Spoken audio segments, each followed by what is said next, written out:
All right, so the mounting for the radiator is done on the Mustang. I got the brackets that go from the radiator support to the radiator done. They're over here. So if you can focus on this.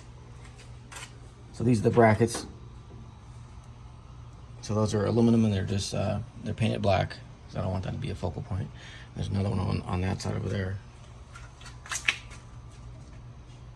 Yeah. Okay. So then I took the so this material here is what I cut out of the radiator support to clear the bigger radiator, because the small one, the radiator that was in there was obviously tiny. So this was actually like this. So that's gone now. So now it has a much bigger opening. So this opening is equivalent to the fin area of the radiator. So then I just put some trim on it. Looks good. So that's ready to go back in. And then this here is the new radiator, and I had to modify this because from the factory, they only had, this plate was only stood off from the face of the radiator about 1/4 inch. So the air would have to come through the radiator and make an abrupt right turn or left turn, and that's not good for efficiency. So what I did was I made these side brackets here, and I welded them to the sides of this, and I went to Napa and I bought some seal trim here that goes on the face. So now this is off the face of the radiator about 1 inch. So now it's going to flow a lot better. The air is going to have a lot less drastic turn to make when it actually pulls air through. So that should work a lot better. So now we're going to basically drop the radiator in and see how it fits.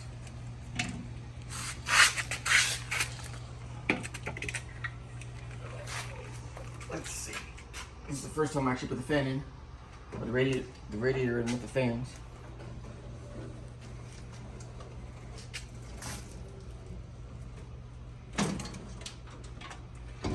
Like the glove. So this goes like this.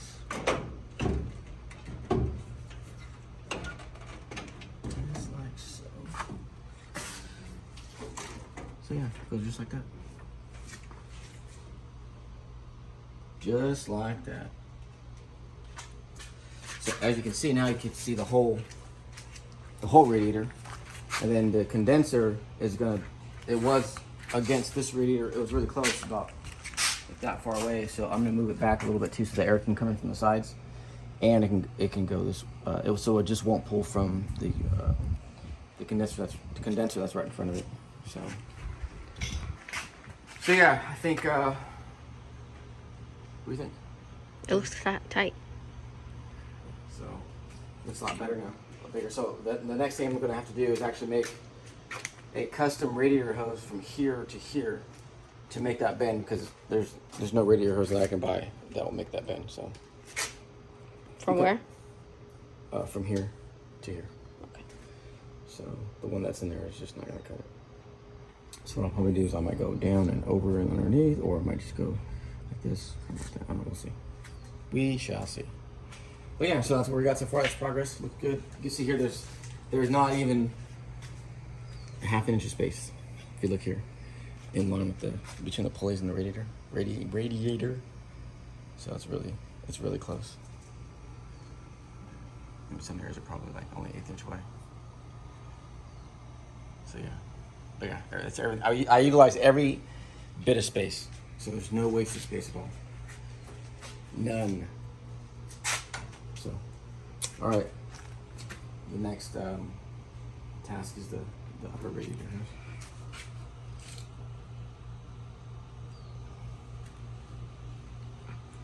Okay. Okay. All right. Okay, I just finished fabricating this upper radiator hose for the Mustang. I needed to basically replace this deal here, which used to go from here to there, but this radiator is longer, so that's not gonna work. So obviously there's not a hose size that actually correlates with this design, because it's fabricated, it's it's custom. So I went ahead and took the liberty to fabricate this deal here, this hose, this tube, I guess you'd say. And that's gonna go just like that. So it's 1.5 inch DOM stainless, polished. I put some little rings on the ends so the hoses don't come off. So I just yeah, that's it. So now I just gotta mock it up with the hose ends. I'll probably use the existing hose and I'll just cut it in sections and then use hose clamps, and that's it. So that portion's done. In addition to that, I finished the mount. I don't know if I covered that already, but I just gotta do the wiring now. Put water in it, install the lower radiator hose down there, and it's ready to go. I got the obviously, I think I talked about the spacing for the fan motors, so that's done. So it should run like a champ. So now I guess I just need to cut up the rubber hoses, and then that part will be done already. What's up, honey? What you working on? This 65 Mustang, this awesome 65 Mustang. So Okay, so first, what makes it awesome? I built it, and Andrew helped me a little bit when he was little, like this big. Oh, that's right. We have pictures. So this car makes a lot of power, and it has a tight engine compartment, which means there's cooling challenges, like I think a lot of Mustangs have. So this is more of a informational video, I guess, for people that are having issues, because I had probably had the same issues. So we built the motor a couple years ago. Haven't really had a chance to take it out a lot, and the last time we had it out, it was about, I don't know, 85 degrees, and the car got to like 220. It's not even within like 10 miles. So it's running really hot. So we went ahead and bought this larger radiator. This is called a 24 core. It's like for 67 and up year Mustangs. It's a little bit larger, so it's about 2 inches additional on each side. So what I did was I cut the core out, and there's some video on this earlier in the week. And I cut both sides off, and then I put the bigger radiator in, and then I made new mounts for it here. And then I took it out. I had the smaller fans on it. I don't know where they are. Oh, here we go. Mm-hmm. So I've seen those. So this fan actually came with the kit. It's a Griffin kit. Now, what I didn't know is these fans, it said it flows 1500 CFM. But it was kind of misleading because I thought it was 1500 CFM per fan, which I don't think so. This little fan. So they're actually 700 CFM a piece. So what I did was I said, okay, so I bought another set of fans that were a lot larger than the real estate available on the radiator. Mm-hmm. So what I had to do, in addition to that, let me skip around here a little bit. I actually modified the shroud that it came with and stood it off a little bit further because it only came about this far out. So it was too close. So the air would have to go in the radiator, and it would have to hit the shroud and make an immediate turn because it's only about that tall. So what I did was I actually lengthened it and pushed it out an inch. So you can tell on this side where I actually pushed it out off the face of the radiator. It was normally right here. So I pushed it out further. So we took it out, and it was 91 degrees the day that I took it out, and it still got to 210. Now it's 210 degrees without the AC on, right? And 91 degrees at ambient temperature is not that hot. So it got to about 210 and it kind of stayed there. So that's not gonna work. So I was racking my brain. I'm like, how the hell? I can't really fit a bigger fan because there's no real estate. So the fans that I want, all the ones that flowed the right CFM, which I was looking for about 2,000 CFM per fan-ish, they were 13, 14, 15 inches. Well, the whole damn radiator is 15 inches, right? So that's not gonna work. That's only like one fan, and each fan that was advertised was only 2,000 CFM, right? So that's not gonna work. So I went to Sunday Night Racing website, and I went through all their fans. It took me like an hour and a half. I found the biggest fan that I could not barely fit. So one that really wouldn't fit that I could modify to fit. So this is what we did. So I bought two 1,800 CFM fans. So it was 3,600 CFM total.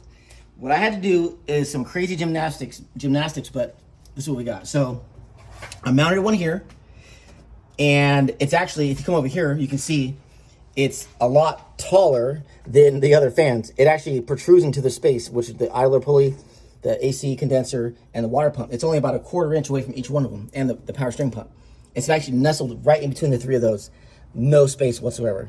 And then it's about a 1/4 inch away from the actual water pump pulley. Mm-hmm. I had to take the belt off. I had to take the alternator off, and I had to take this off in order to get just the shroud in there. So then, patience. Yeah, exactly. So then I'm like, okay, how the hell am I gonna get the other fan on there and still have it work, right?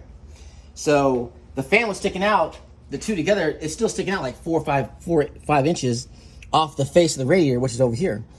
So what I did was I actually made a box, I made a loop, and then I closed the back of it off, and it bolts to the back here. So basically the fan, the air goes through the radiator, makes a left, and then it goes into the fan blades and goes out this way. And it's way hanging out to the left. The left side if you're looking at it. So if you look over here, you kind of see, it illustrates how far it's hanging off the side of the radiator. Right? So we drove it, it was 108 yesterday. And on the freeway, after about 25 minutes of driving, it reached a whopping 191 degrees, which is really good on a 110 degree weather day. Then I got home and I let it idle for 20 minutes, and it actually went down to 175.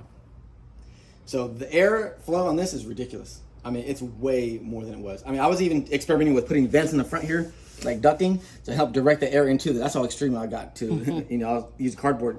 And if it worked, I was going to make them out of steel. Wait, that cardboard's coming out, right? Yeah, it's going to come out.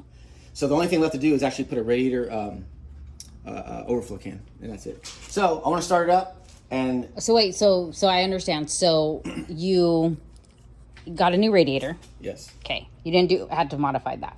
No. Okay. But then the two fans, what did you have to modify? So I had to modify what the fans mount to.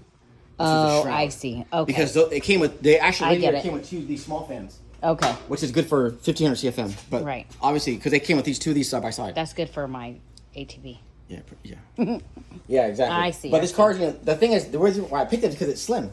It fits without modification. Right. The thing Because is, you have no room. you don't want the customer to incur a bunch of charges and fees and labor costs if it already works. So you don't want to do that unless you actually have to. Right. Well, in this case, we absolutely had to. I mean, if you look on this side, you can see that fan is in that space. So I wonder if other Mustang owners have the same issue. I'm sure they do. I know Richie has it with his Cougar. So he said it's a 230 like no matter what, like immediately. So that's a problem we had to solve. And even this used to be flat here, and I had to build this ducting up here just to accommodate the actual hump in the fan. I hope you kept the specs for the shroud. I did. So let's fire it up, and I want to show how aggressive these fans are and how well and you can see the airflow. Okay. Well, not see it, but hear the airflow.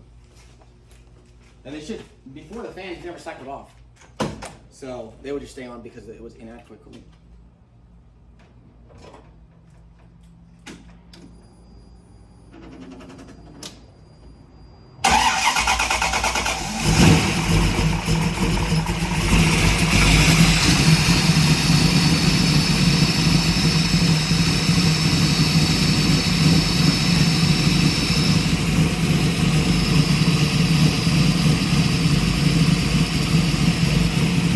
So it should heat up in about a couple minutes. Alright, so the fan just turned on, and you can see here, I think you can probably hear it from the camera, but this is a rack.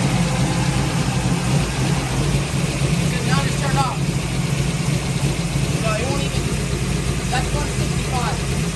So see when it turns back on.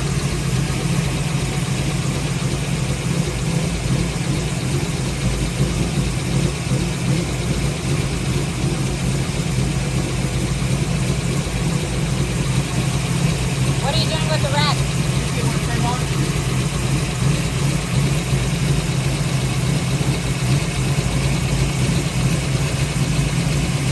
Fans work really well because it takes a while for them to come back on. Oh, I can hear it. Yeah. So you can really feel the air. Yeah, so it works really well. If you're having overheating issues, I think this would be one approach. I'm sure there's others, but this is what I came up with. The amount of time I had, and if I was going to do this intentionally, I would have started with material to build a shroud from scratch.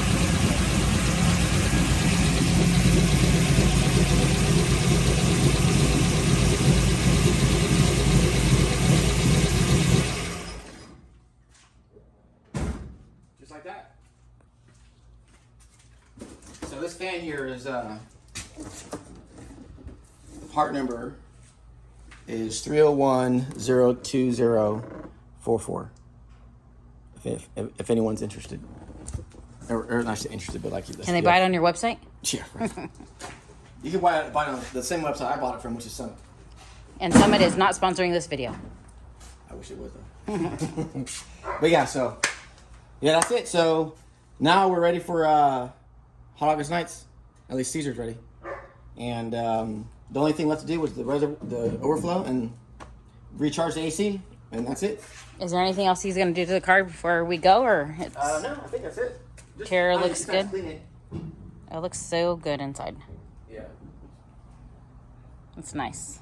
When we first got this car, Andrew was like 10 years old, and this car didn't have, I think there was a door missing, and no engine, no training, no wiring, and the differential, it had a differential, but it was, or if it didn't have one or something like that, but it was basically gutted, and we just built from the ground up. So yeah, just needs a bath. Other than that, everything else runs perfect. So, all right, that's the end of this video. But again, if you're having overheating issues, don't be afraid to try whatever. It took me 14 hours yesterday when it was 110 outside. I started at 4:30 and finished at 7:30. By the time I welded everything together, designed it, cut it on the plasma table, designed it on the drew it out on the CAD, it was a mission. But I'm glad now that it's actually done. So. All right. Nice.